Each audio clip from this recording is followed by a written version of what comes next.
It's good to be here this morning, and I'm glad that you're here with us. And you know, I was looking, and Barry leaves me notes up here. And he said, and you thought I didn't love you. I love Barry. He's the sorriest man I know. And if you don't believe, just wait until he messes up or sometime. He'll be more apologetic than anybody you've ever heard. He's always saying, I'm sorry. In fact, the ringtone for Barry on my phone at one time was Brenda Lee singing, I'm sorry. But Barry, I love you too, brother. And it's good to be here. This morning, we're going to be talking about a living faith, and we're going to be looking at Hebrews chapter 11, which is a chapter on faith itself. Now, we are on day 12 of our 365-day journey through the Bible. Now, I don't know about you. What sticks out in your mind so far? I know Carol and Bobby have been plotting against me. They're coming up with questions for our question and answer period. But one thing for sure that I know, what I've learned so far, is that we see that God is faithful. And He does not hide the ugly.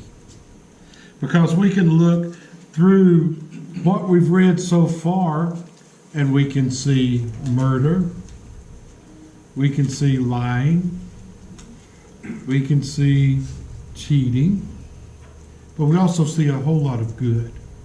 But God doesn't attempt to hide the things that are ugly. He's laid it out there so we can see it, so we can understand. To me, if there seems to be a theme to what we've read so far, just in the first 12 days, it would be that the theme needs to be that of faith, and that's what it has been. Because we can look at it, and you know, the Apostle Paul so adequately relayed that message of faith that we've read about so far in this chapter 11 of Hebrews, and talks about it. And you know, I understand that we can read the Old Testament and we can look at Abraham and Isaac and Jacob, and we can look at the things that happened. We can look at Noah. We can look at Abel. We can look at Enoch. And the thing that I see, that Paul was relaying this message to Christians of the first century. But you know what? This message has no expiration date. It's not going to expire, because it's just as meaningful to us today as it was to those Christians, those Hebrew Christians, and those that he was talking to at that time. And you know, this chapter begins with a definition. And it gives this definition of faith and offering examples of faith, and it ends up with a call for us to have a faith that's based upon what we know from God. If you will, let's turn to Hebrews chapter 11. We're going to start with verse 1. And I'm reading from the New American Standard this morning.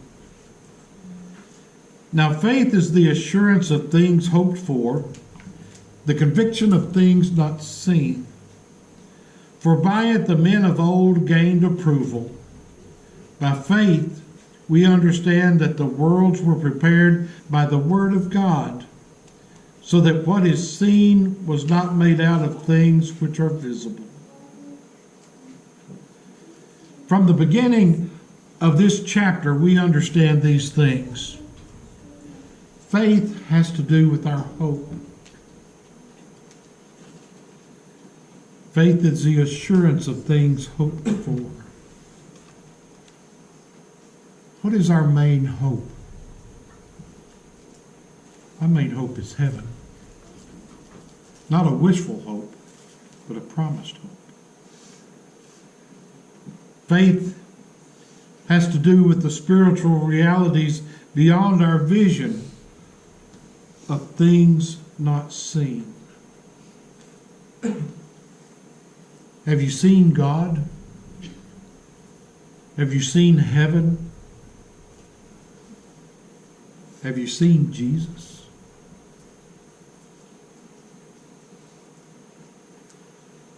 The hope of things not seen. The assurance of those things. Faith has to do with us building our life with God. We were talking this morning in Bible study, my high school class, and I brought up the little song that we sang in Vacation Bible School 2 or 3 years ago. He's still working on me to make me what I ought to be. And I think that we daily should be building our life with God. Talked this morning about how people will call on God, but not all the time. They'll call on Him when they're in trouble, when they really need Him. You know, I've heard people even say that God had left me. But in all reality, the situation was that they probably left God. If there was any leaving there, it was on the part of man and not on God. Faith has to do with trusting God, who can speak and was able to speak and call the universe in order. That kind of faith that we need is demonstrated in the next several verses. And we want to build our faith by looking at these examples and unearthing principles of living faith. Faith is probably one of the hardest things for people to grasp. I'm talking about people outside the church. Don't understand it. Have a hard time with it. That's because they have a hard time understanding what they can't see. Faith leads us to worship God. Verse 4, by faith, Abel offered to God a better sacrifice than Cain, through which he obtained the testimony that he was righteous, God testifying about his gifts, and through faith, though he is dead, he still speaks. We know that story, and we know of the events that led up to his murder by a brother that was jealous over the offering that Abel had made to God. Abel brings the portions of the firstborn of his flock. And this was an acceptable offering to God. Abel was saying, I'm going to give you this. I'm going to give you the first of what I have. Not the last. Not the crippled or the lame or those with defect. He said, but I'm going to give you the firstborn, and I'm going to give you the best. When we look at our worship before God, if we look at our offerings and you say, well, you know, we give a contribution, do we really bring offerings to church to worship? Yeah, we do. We offer up ourselves to God. At least we should be offering up ourselves. And in taking that and looking at it, offering is not a payment to God, but it's rendering to God by the foundation of our faith. I can look back at times and see where maybe my offering to God hasn't been what it ought to be. And I'm not talking about contribution. To me, that's two different things. But my offering to God, what have I offered Him? He's given me so much, but yet He's not demanded a payment from me.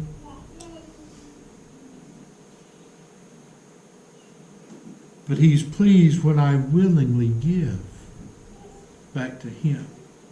Give of myself. Give of what I have. Give of what He's given me. I think at times that there are people that promise, Lord, if you answer this prayer for me, if you help me find a better paying job, I'll increase my church attendance. Lord, if you help me over this sickness, I'll increase my contribution. You know, and I think about people, and I think about the movie, an old Burt Reynolds movie called The End. And it was a movie about a man that found out he had a terminal illness, so he was going to kill himself. And he tried all sorts of things and failed. And finally, the last scene, he's just going to swim out into the ocean and drown. And he swims out a good ways from the shore, and the doctor showed up on the shore. Now, he had been promising there that, well, he hadn't promised anything, but he was going to die. But the doctor showed up on shore and yelled out to him, I made the wrong diagnosis, you're not going to die.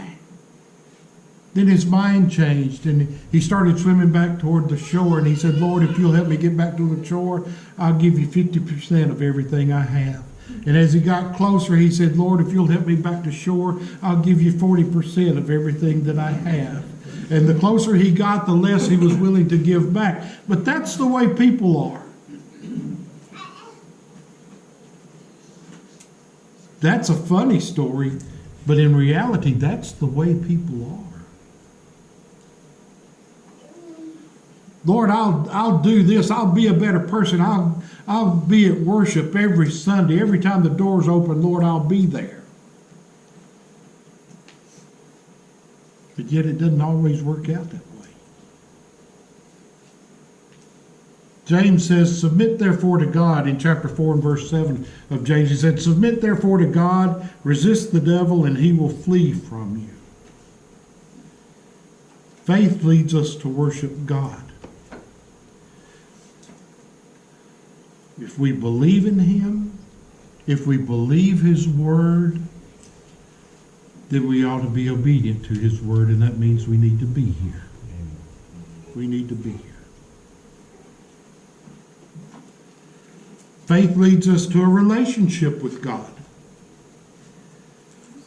Talked about Enoch, and I remember Brother Larry Murdoch, the last time he was with us, I believe, he talked about the translation of Enoch. See, he didn't die. It says he was translated. Verse 5, it says, by faith Enoch was taken up so that he would not see death. And he was not found because God took him up. For he obtained the witness that before his being taken up, he was pleasing to God. Enoch walked with God daily. I think about that lesson, and I think about what a relationship that he must have had with God. For God to be so pleased with him, he said, you're not going to see death. I'm just going to go on and take you now. What a reward.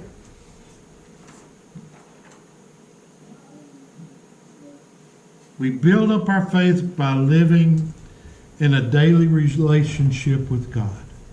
Daily. It's one of the things I like about reading through the Bible. If we do it daily, which we should be doing anyway.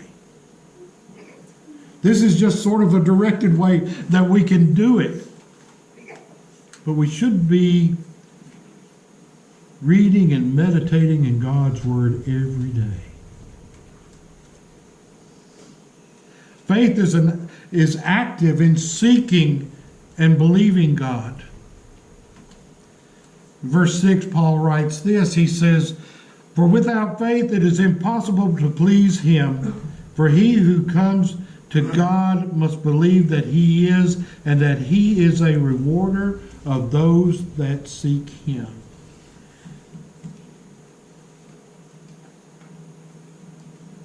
Mindset of another mindset. I'm going through mindsets this morning. Another mindset of people is this question of, what have you done for me lately? And a lot of people may get to that point with God. What have you done for me lately? Well, number one, I opened my eyes and I was still breathing and alive this morning. God granted that. And I see that, and just with that attitude, we want God to reward us for things that we accomplish in our lives. We want material blessings, and we want to negotiate with God. But our negotiating with God, it tends to be like some of the negotiation that goes on today is that, yeah, God, I'll negotiate with you, but you come down to me and we'll do it this way. Our negotiation is trying to get God to do it our way. Try to negotiate with God. I think that looking at what happens in our daily lives, I need to be actively seeking God. I may know who He is,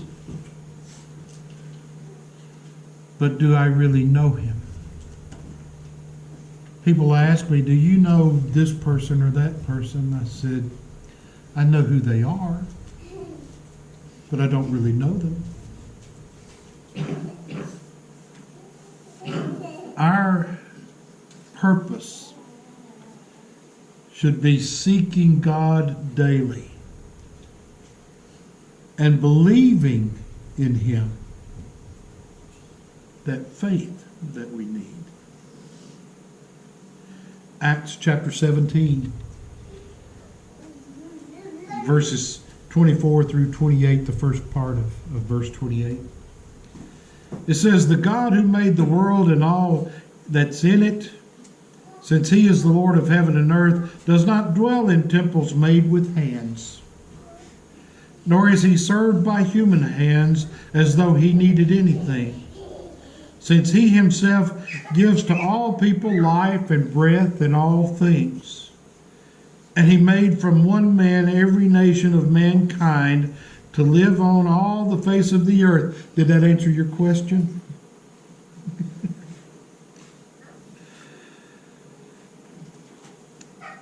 Having determined their appointed times and the boundaries of their habitation, that they would seek God, if perhaps they might grope for Him and find Him, though He is not far from each one of us.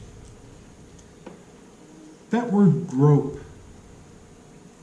really stuck out in my mind as I was reading this. It says not only looking for Him, not only seeking Him, but reaching out to feel Him, feel for Him. You ever dropped anything on the floor and it rolls up under the bed and you can't quite get under the bed, but you're down there reaching and feeling, you're groping for what's down there.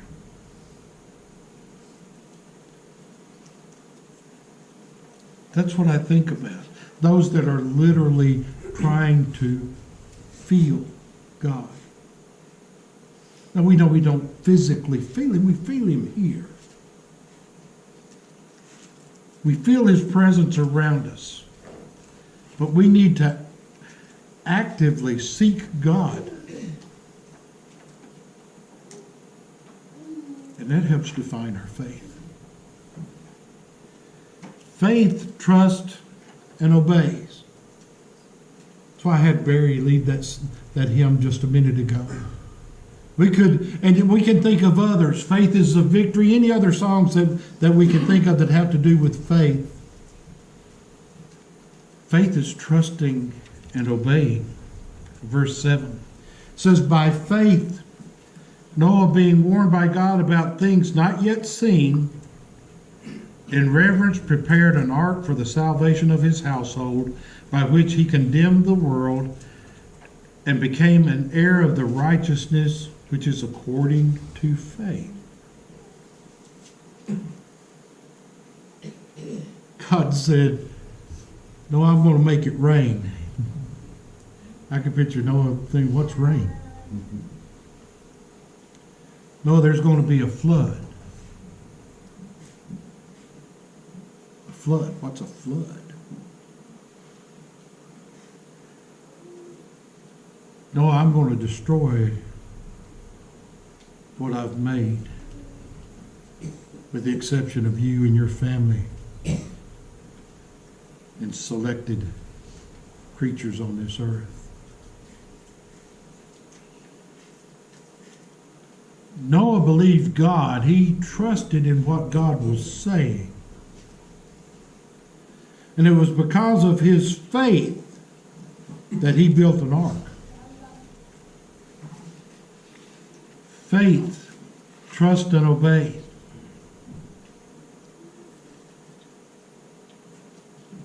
Life requires us to have faith in a lot of things.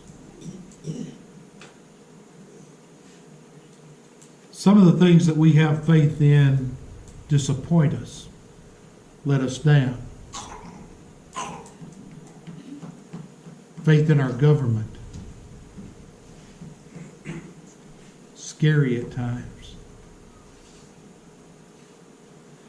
Faith in other people. Sometimes people let us down. Sometimes people disappoint. For Noah, it was illogical, would have been in a normal everyday life, to build an ark. For him to just on his own say, I'm going to build an ark. Why? No, I'm just going to build one. It wouldn't have made sense. And to the people of that day, it didn't make sense. In fact, there was probably a lot of finger pointing and jokes made about Noah. They weren't laughing so much when the door of that ark closed and the rain began to fall and the fountains of the deep opened up and the windows of heaven opened up. Wasn't so funny then. 1 Peter chapter 3, verses 20 and 21. Who once were disobedient, when the patience of God kept waiting in the days of Noah, during the construction of the ark, in which a few, that is 8 persons, were brought safely through the water. I want to hold up right there just for a minute. People were disobedient. But through the patience of God, they had the time remaining while Noah was building the ark. In other words, God gave them a grace period. Yet they didn't listen to Noah. I think that if there had been those that had listened to Noah, and probably what he was saying, that there's a possibility that God would relent it. We can look at Abraham, and we can see with the destruction of Sodom and Gomorrah how Abraham talked with God and finally said, if there were 50 righteous people there, good people, would you destroy the city? He said, if there's 50. Abraham finally got down to 10. And God said, okay, for 10. But what did we find out?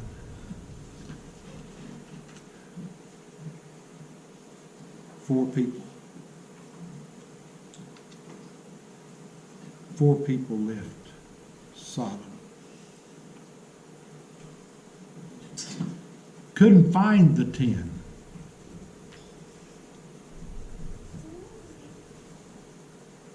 Back to verse 21. Corresponding to that, baptism now saves you.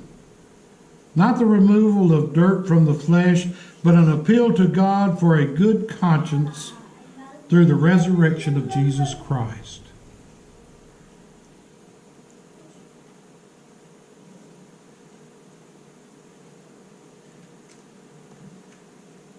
Trust and obey. See, that's part of the obedience thing. Obeying what he commands for us to do. Baptism is one of those things. Be baptized into Christ. Faith calls us to believe nothing is impossible for God.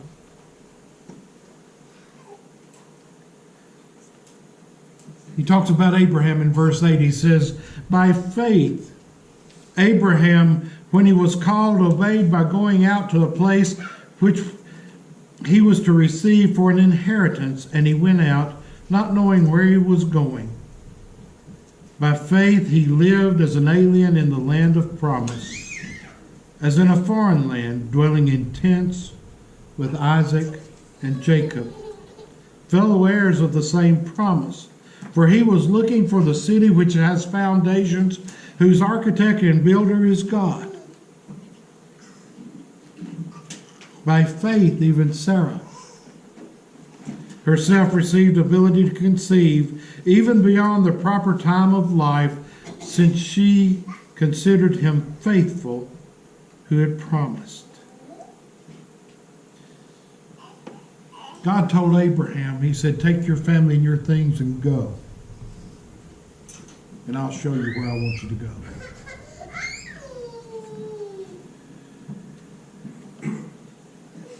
This is where our faith takes substance. It's one thing to believe that something unlikely is going to happen, but to believe that something that is reasonably impossible can only happen, that's faith. Faith is the answer when there is no answer. Abraham is listed as a hero of faith. But it seems more fitting that God is the hero. Although we don't think of it in that way, God is the creator and the giver. He's the one to whom honor and respect are due.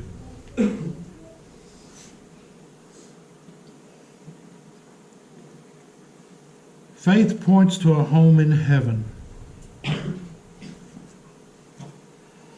Verse 13 through 16 talks about these men that I've just mentioned. It says, all these died in faith without receiving the promises, but having seen them and having welcomed them from a distance, and having confessed that they were strangers and exiles on the earth. Abraham, Isaac, and Jacob did not get to see the inheritance that they were promised. He said, one day I'm going to give it. But they didn't get to see it. It said all these died in faith without receiving the promises. But having seen them and having welcomed them from a distance, and having confessed that they were strangers and exiles on the earth, they saw a promise that God had made to them. I'm going to give you this land. Faith points to a home in heaven. God has promised it. If we remain faithful, if we have been found faithful, if we've been found trusting and obeying His will, He's promised us that home. Faith points to a home in heaven. This chapter goes on and it talks about the testing of Abraham. Faith is willing to be tested. And we know the test that was thrown before him and God asking him to offer Isaac as a sacrifice. And as they were going to make the sacrifice, Isaac saw and said, we have the wood, we have the fire, where is the offering? And what did Abraham tell him? He said, God will provide. God will provide an offering.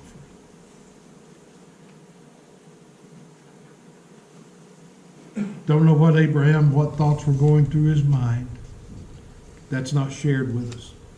The only thing that was shared with us was he was willing to do what God wanted him to do and asked him to do, and that was sacrifice his son. Faith believes that God is at work in all circumstances.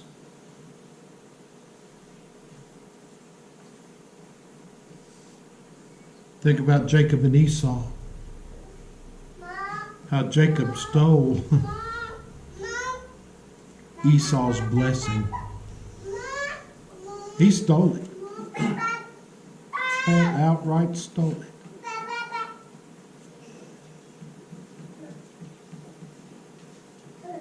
And Isaac had blessed Jacob in a good blessing.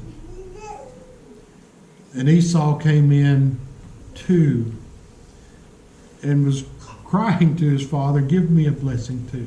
Give me a blessing too. His was a blessing that wasn't so good.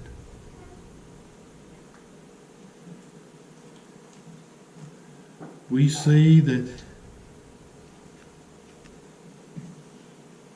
God is at work in all circumstances, good or bad. He's there for us.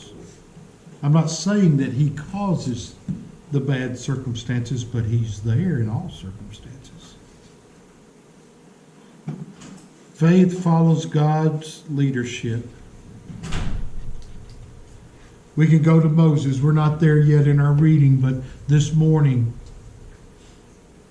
God chose Moses. Moses had it made.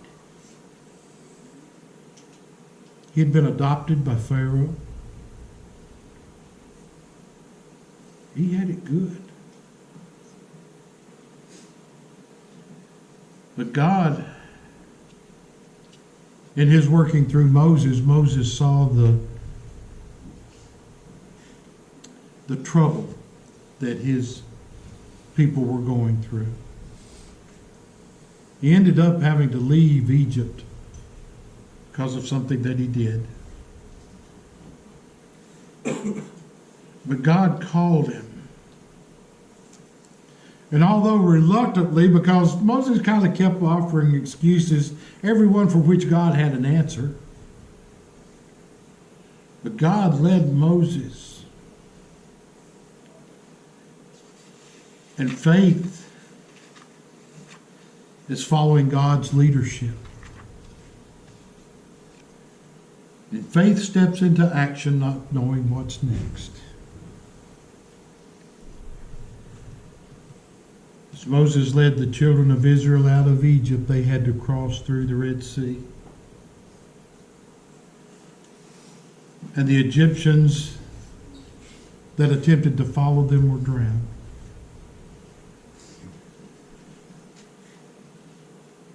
Faith doesn't require us to figure it all out. In fact, we have a lot of answers. A lot of questions to which only God has the answers. Someday our questions will be answered. But right now, we just have to have faith. We have to trust Him who is faithful. We talk about being faithful to God. God is faithful to us. We need to be faithful to Him. Faith is submitting to the will of God because God is greater, God is stronger, and God knows.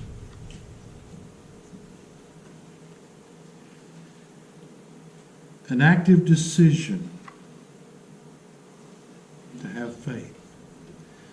And an active decision is something that not only do we make it, but we follow through with it and we live by it.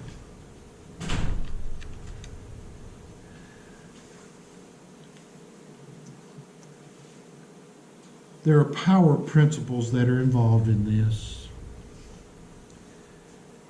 Number one, we have to recognize the reality of unseen paths ahead of us. Secondly, we have to submit ourselves to God, who has made Himself known to us. We have His Word, His instruction. Give your life to God, who rewards those who actively seek Him. Remember, we are looking for a city of God that's not made with human hands. That city we call heaven. I'm looking for it. I'm longing for it. And someday I'll be there.